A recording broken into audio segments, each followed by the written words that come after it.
Nós estamos falando, partilhando de 1 Pedro, e Deus tem nos ensinado e falado de uma maneira muito especial. Eu queria convidar você a abrir a sua Bíblia em 1 Pedro, capítulo 5.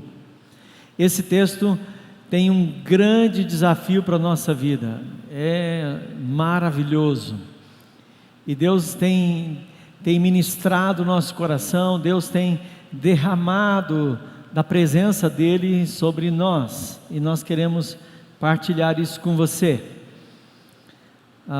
Pastor Evandro, na semana passada, ele falou sobre os relacionamentos, e o nosso relacionamento com relação à autoridade, e ele vai voltar a falar sobre os outros dois pontos ainda que ficaram faltando, e com certeza vai ser um tempo muito especial para nós. Capítulo 5 de 1 Pedro nos dá uma ideia do cuidado que Deus tem tido com essas igrejas. Que igrejas são essas? São igrejas que hoje estariam na Turquia e arredores da Turquia, voltando para o lado de Roma. Então Pedro escreve para várias igrejas, algumas delas igrejas de casa, pequenas igrejas, 5, 10, 20 pessoas reunidas numa casa. Algumas igrejas que tinham até um grupo maior de pessoas, mas Deus tem ministrado o nosso coração e tem falado ao coração dessas pessoas através dessa carta enviada para Pedro.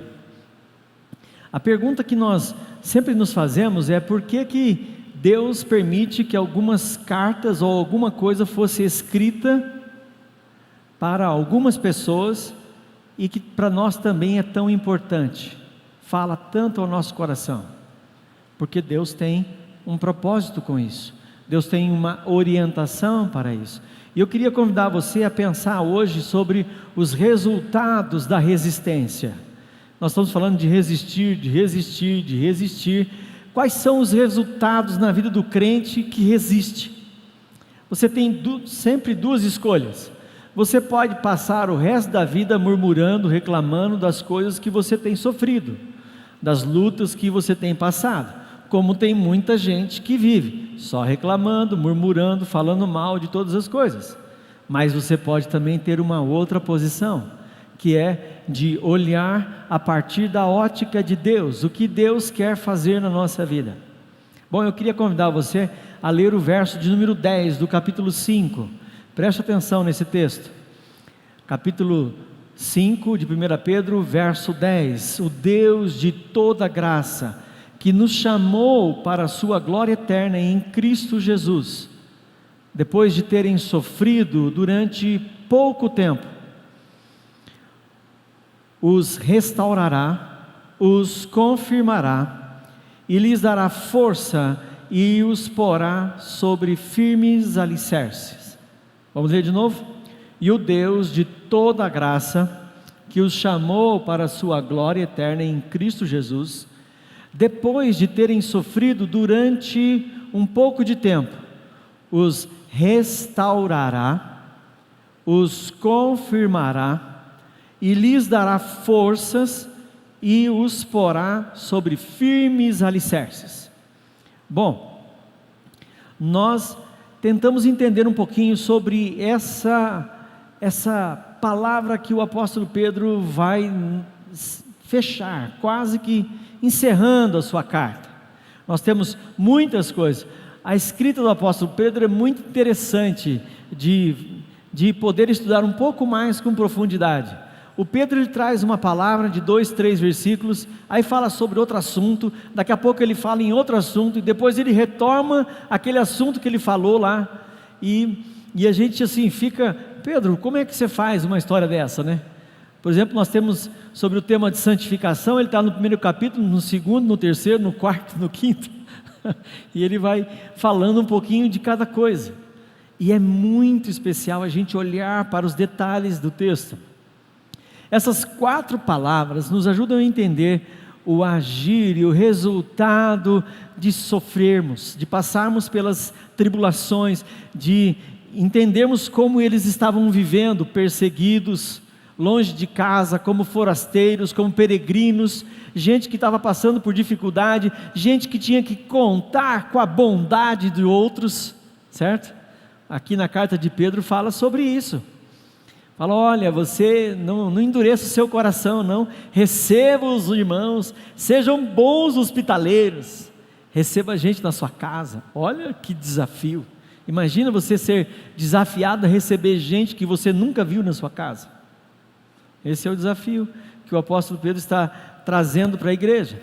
A primeira palavra que ele nos movimenta a entender é restaurará. Que palavra que é essa? É colocar em ordem, completar, arrumar, consertar ossos quebrados, posicionar na devida condição, colocar aí no lugar certo, sabe? Essa ideia, essa palavra aparece em outras vezes na Bíblia, mas em 2 vezes eu quero trazer a sua lembrança. Quando Jesus está chamando o pessoal para serem pescadores de homens, Ele também chama aqueles que estão consertando as redes. E normalmente a gente fica pensando que Jesus nos chama somente para ser pescadores de homens. Mas o texto de Marcos capítulo 1, do verso 14 até o 20, Jesus também está chamando aqueles que estão consertando as redes. E a palavra é exatamente essa: catartizei, consertar ossos, pôr as coisas no lugar, trazer cura.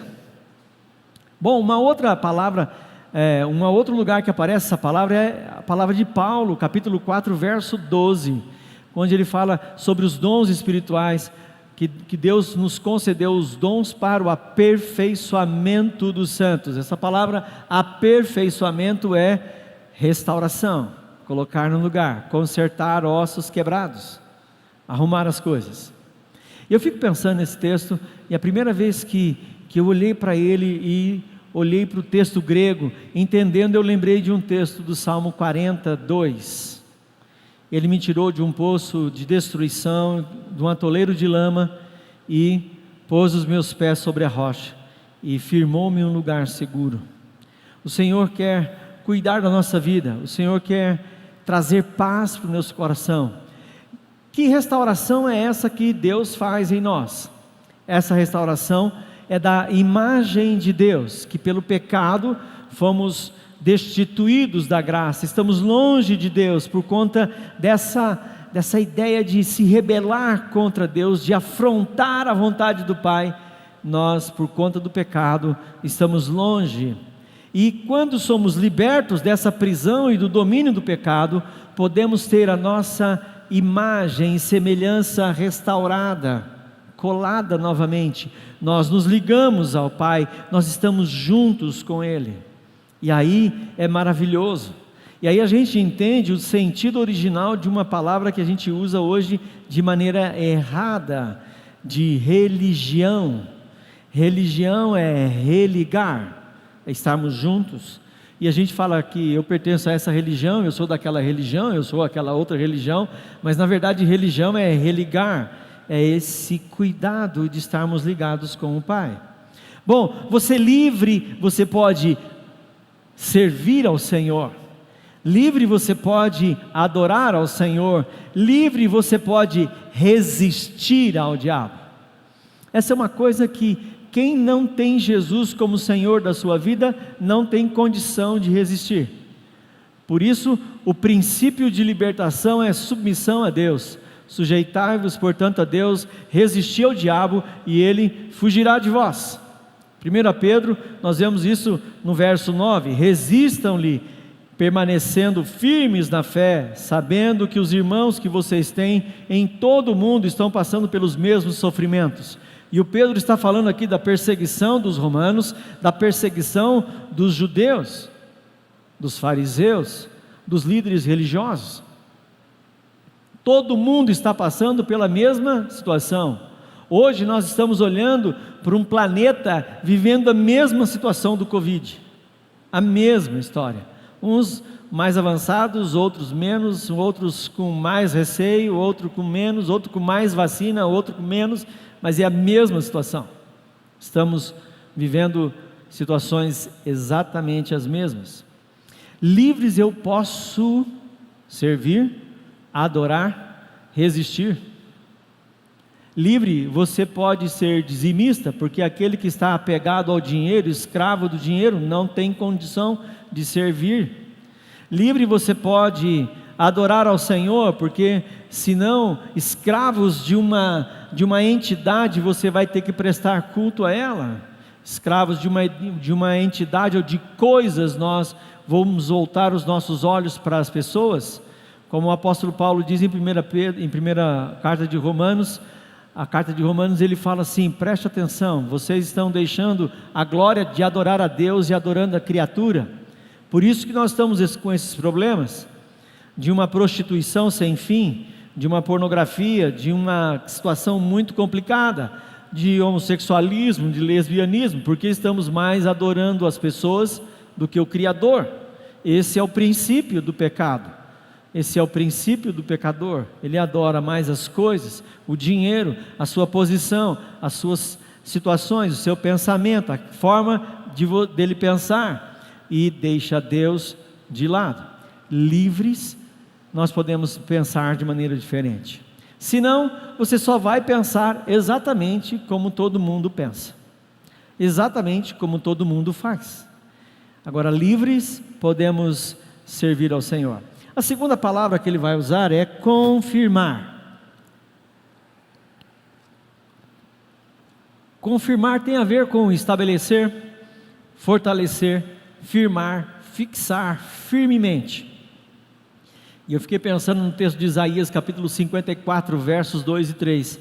Alarga o lugar da tua tenda, estende as cortinas da tua tenda, não impeça, estique as cordas, firme bem as estacas, pois você se estenderá para a direita e para a esquerda. Firmar bem, estabelecer. Nós temos situações que as pessoas querem crescer, seja ela no seu ministério na igreja, seja eles no seu trabalho, seja eles lá no seu comércio, ou na sua indústria, ou nos seus planos, mas sem firmar bem as suas balizas. Se você não tiver firmado, você pode ser um excelente profissional, mas vai se perder no meio do caminho. E aí a gente tem visto exatamente isso que tem acontecido.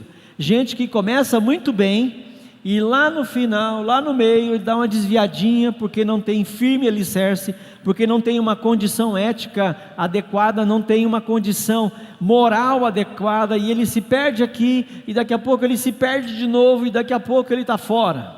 É como se eu fosse saindo aqui da câmera, vou saindo e a gente vai perdendo o foco. Um cristão que não vacila, esse é um termo da Bíblia, que os jovens têm usado bastante hoje, né? Quando vai dizer para o amigo, fala assim: oh, não vai vacilar não, hein, seu vacilão. Esse é um termo que a moçada tem usado bastante, mas é um termo da Bíblia. É um discípulo constante, ele é confirmado, ele está com os ouvidos atentos, abertos, ouvidos atentos. Gente com ouvido atento, irmão, é diferente. Eu não sei quanto a você, mas eu já conheci gente bastante que gosta de falar muito e de saber todas as coisas. Ele é um maioral, ele sabe tudo, ele conhece tudo, e você começa a falar sobre uma coisa, daqui a pouco ele já atravessa e vai falando, e vai dando resultado, e meu Deus do céu, não deixa ninguém falar. Aí você começa a falar assim: não, está tudo errado, você está pensando aí, não serve para nada. Eu falei: opa, mas nem falei, pelo amor de Deus, né? Talvez você conheça gente assim, discípulo de Jesus não precisa ser assim. Acalma, quieta, ouve. A Bíblia diz que é bom a gente ter bons ouvidos. Você está disposto a ouvir o que Deus tem falado? Jesus tem uma palavra bem legal para isso. Bom discípulo mesmo, lá no Evangelho de João, é aquele que ouve e pratica, e põe em prática aquilo que ouve, porque senão ele não é um bom ouvinte. Você está pronto a ouvir as pessoas, ouvir os outros?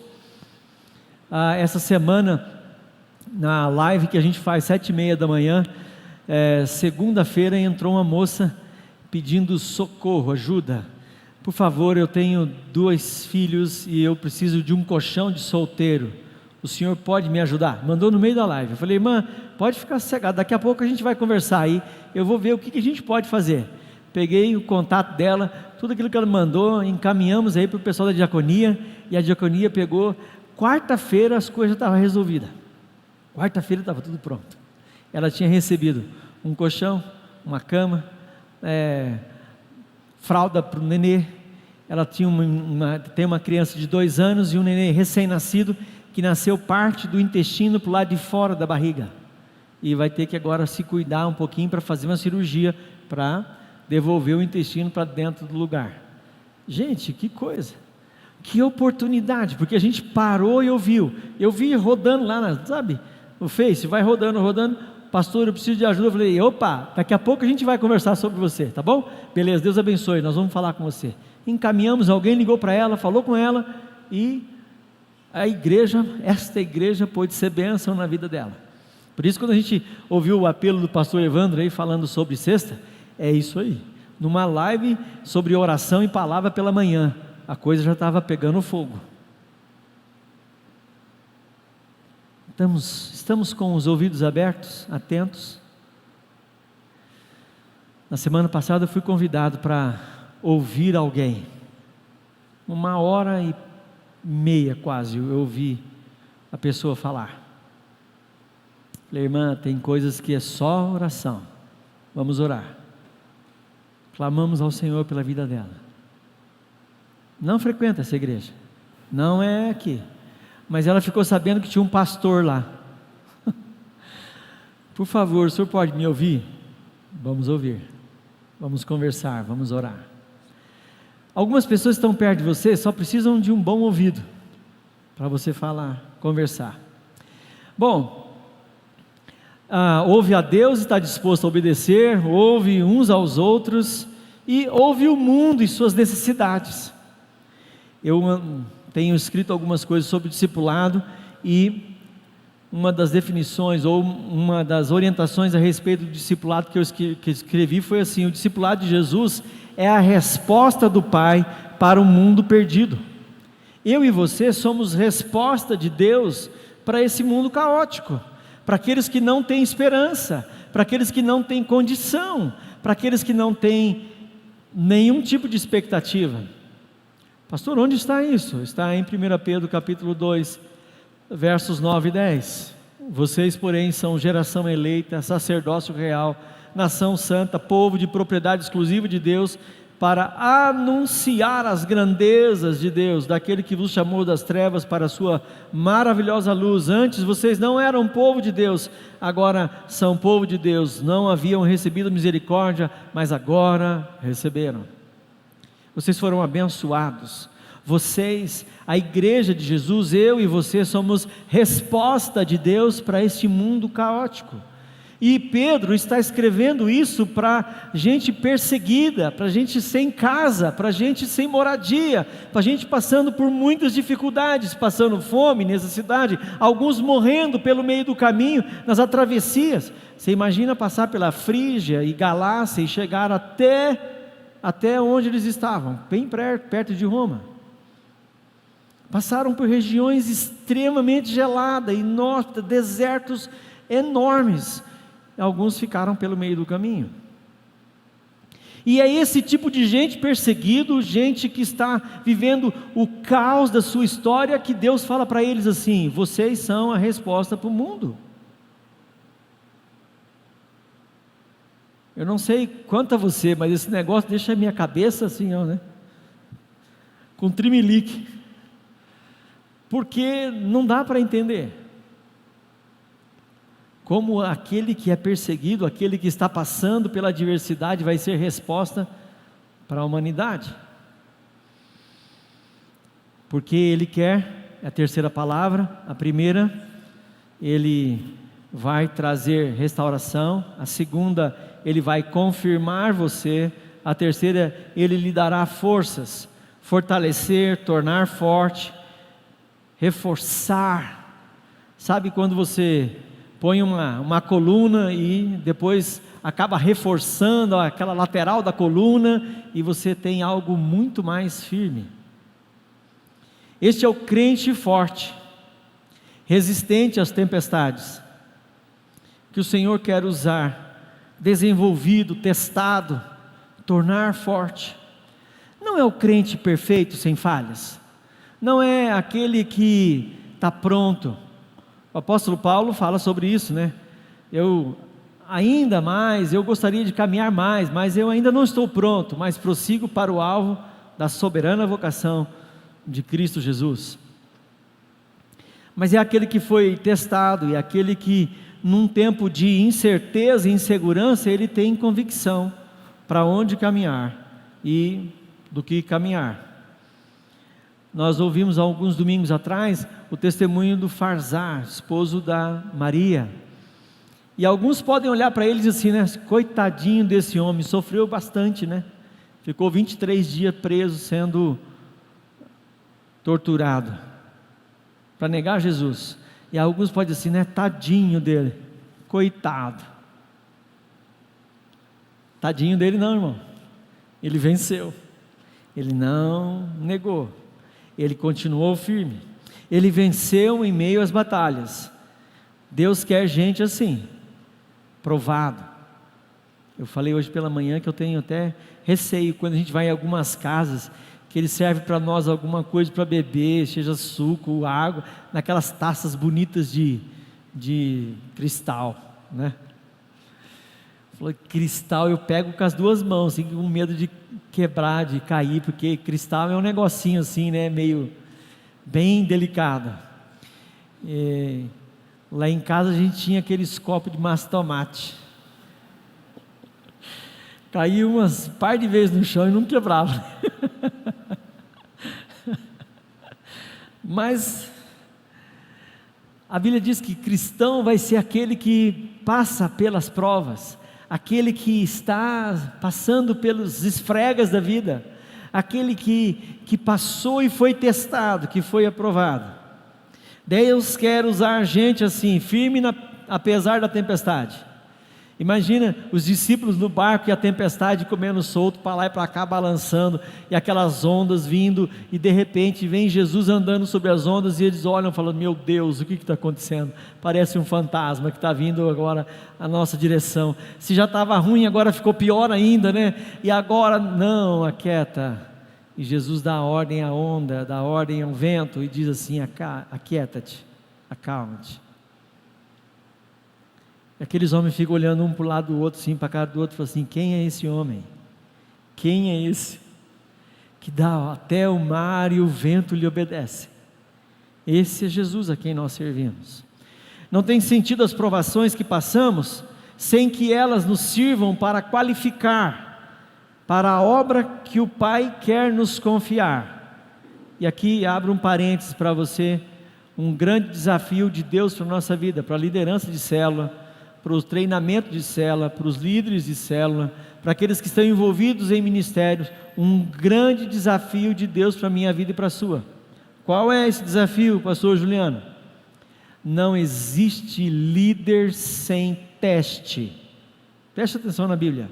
Não existe liderança sem teste de integridade, teste da palavra, teste da persistência e perseverança. 3 testes Jesus vai fazer com você. Não existe crente sem teste.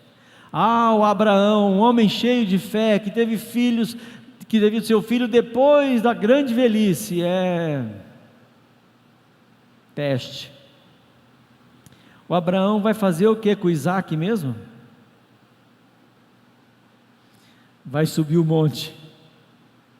E o Isaac olhava para a cara do pai e falava assim, pai, estou vendo fogo, estou vendo a madeira, estou vendo a faca que o senhor está levando e o cutelo, cadê o holocausto? Cadê a oferenda? Cadê a oferta? A única resposta que ele podia dizer era, Jeová Jirê, o Senhor proverá para si. Todo o coração, toda a entrega, imagina a batedeira. Eu acho que esse homem não dormiu esses 3 dias que ele subiu o monte, certo? Você acha que dormia bem ou não? A gente com o filho no hospital dorme bem ou não? Você acorda tranquilo, sossegado, na paz? Não dorme bem, irmãos. Dorme picado, acorda no meio do susto. Você imagina ele deitado e dormindo. E mais um dia, 3 dias até chegar a esse lugar.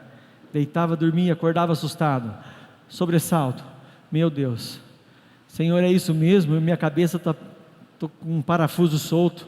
O que será isso, Senhor? Onde o Senhor quer me levar? Gente testada, e o Senhor proveu para si firme alicerce. Primeira palavra, restaurará. Segunda palavra, confirmará. Terceira palavra, lhe dará forças e porá sobre um firme alicerce. O que é esse firme alicerce? Eu me lembro sempre de firme alicerce de Mateus capítulo 7, versos 24 até o 27. Quando Jesus diz assim: o homem sábio edifica a casa sobre a rocha, e o homem imprudente vai edificar a casa sobre a areia. Porque vem a chuva, a tempestade, bate nela os ventos, mas ela permanece firme. Firme alicerce, findar, estabelecer, lançar fundamentos, prover um fundamento, procurar, encostar lá na pedra, montar o alicerce em cima da pedra. Provérbios capítulo 3, verso 5 diz assim: confie no Senhor de todo o seu coração e não se apoie no seu próprio entendimento. O que vai dar para você o alicerce seguro? O alicerce seguro é a palavra de Deus, palavra de Jesus para o seu coração. Pedro capítulo 1, verso 23 diz assim: pois vocês foram regenerados, não de uma semente perecível, mas imperecível, por meio da palavra de Deus viva e permanente. Palavra de Deus viva e permanente. Por que é um bom alicerce para nós? Porque a palavra traz para nós 3 situações importantes. A primeira dela é revelação. A palavra é a revelação de Deus para a nossa vida, das coisas do céu, das coisas da criação, das coisas de como elas aconteceram até hoje e das coisas que irão acontecer. Isso é a Bíblia, do que era, do que está sendo e do que virá. Essa é a revelação da palavra. Isso é muito interessante porque ele está falando para pessoas que estão vindo de religiões que também têm o seu livro santo, o seu texto sagrado. Eles estão falando de gente que estão vindo para Jesus agora, gente nova na fé. Não são mais apenas os líderes, mas também os novos que estão chegando. E eles estão dizendo a palavra de Deus. O Pedro faz citação do Antigo Testamento. Pedro, nos textos, no capítulo 1, 2, 3, 4 e 5, ele vai citar Levíticos, Isaías, Salmos e Provérbios. Em cada capítulo ele vai fazer uma citação. Ele tem um capítulo que ele faz 2 citações do Antigo Testamento, para falar para eles, para nós e para eles, que a palavra vem vindo de Deus para a nossa vida através da história. Não é uma palavra de agora, de hoje, mas é uma palavra de Deus que está sendo revelada. É diferente dos ídolos a quem as pessoas serviam, porque os ídolos não falavam, mas Deus fala. A segunda parte dessa coisa maravilhosa da palavra de Deus para a nossa vida, a primeira é a revelação, a segunda é a inspiração. Ela é inspirada por Deus, mas ela também inspira a nossa vida. A vida desses homens e mulheres que estão na Bíblia são maravilhosas. Por exemplo, a oração de Ana, que oração poderosa. A vida de Débora, uma das juízas. A vida de mulheres que foram transformadas. Raabe, que faz parte da genealogia de Jesus, que no tempo dos juízes, no tempo que eles estavam entrando na cidade de Jericó, ela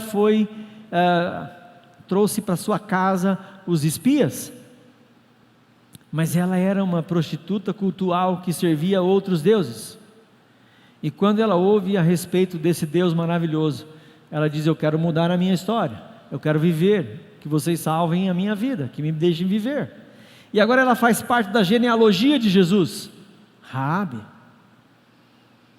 é uma inspiração que move a nossa vida, de gente que era nada, rejeitada, abandonada, e Deus a põe em situação de destaque, como Esther, a bela rainha, que não tinha só beleza, que tinha temor do Senhor e foi usada pelo Senhor. A palavra revela, a palavra inspira, mas a palavra também vem carregada de providência, porque a nossa pregação e a nossa palavra não constituíram em sabedoria de linguagem, em coisas boas, de filosofias e conhecimento, mas sim em demonstração do poder e do Espírito Santo, pela fé que vocês têm, não baseadas em sabedorias humana, mas no poder de Deus. Quem falou isso não foi o pastor Juliano, foi o apóstolo Paulo em 1 Coríntios capítulo 2, verso 4. A palavra de Deus veio carregada de poder.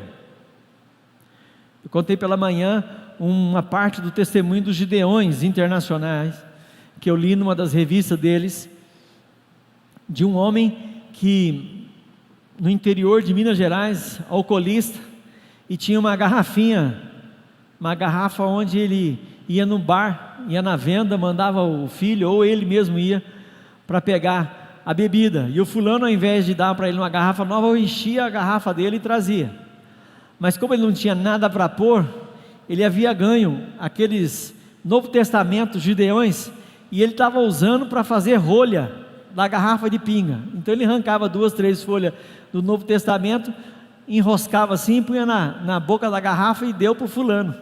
O fulano levou para casa, o pai bebeu a pinga, abriu o papel, deu uma olhada, mandou o menino de novo lá com a garrafa pegar mais pinga, e o dono da venda fez a mesma coisa, pegou as folhas da Bíblia, rasgou e dobrou e pôs na boca da garrafa e mandou de volta. E aí lá de noite, pela madrugada, está lá esse homem de novo agora batendo na porta do dono da venda, que morava na parte de cima da venda. Ele falou assim: não, agora não vou vender mais nada para você não. Ele falou assim: não, eu não quero pinga não, eu quero aquele livro que você está mandando para mim das folhas. Aquele livro já tinha aquelas folhas amassadas, colocada na tampa, na boca de uma garrafa de pinga. Tocou o coração daquele homem e ele falou assim: eu quero mais daquelas folhas, por favor me dê. Aí o homem desceu e deu as folhas para ele. E agora esse homem que bebia e estava com as garrafas lá e as folhas, agora ele estava lá nesse congresso dos Gideões, dando o seu testemunho, falando do poder de Deus, que a palavra, ninguém foi lá pregar para ele, ele pegou de um lugar que ninguém poderia imaginar, da boca de uma garrafa de pinga. Ele recebeu a palavra, uma porção da palavra, e a palavra se tornou maravilha para a vida dele. Este é o poder de Deus, não é da palavra do Juliano, do pastor, mas da palavra de Deus, do Deus que referenda a tua palavra, do Deus que chancela e diz assim: essa é minha, pode crer, pode confiar. Isso é o que o sofrimento, que a luta, e que quando a gente resiste segundo a vontade do Pai, é o que acontece na nossa vida. Homens e mulheres que são restaurados, homens e mulheres que são confirmados, homens e mulheres que são fortalecidos, homens e mulheres que estão firmes no alicerce. Eu queria desafiar você a pensar um pouquinho agora.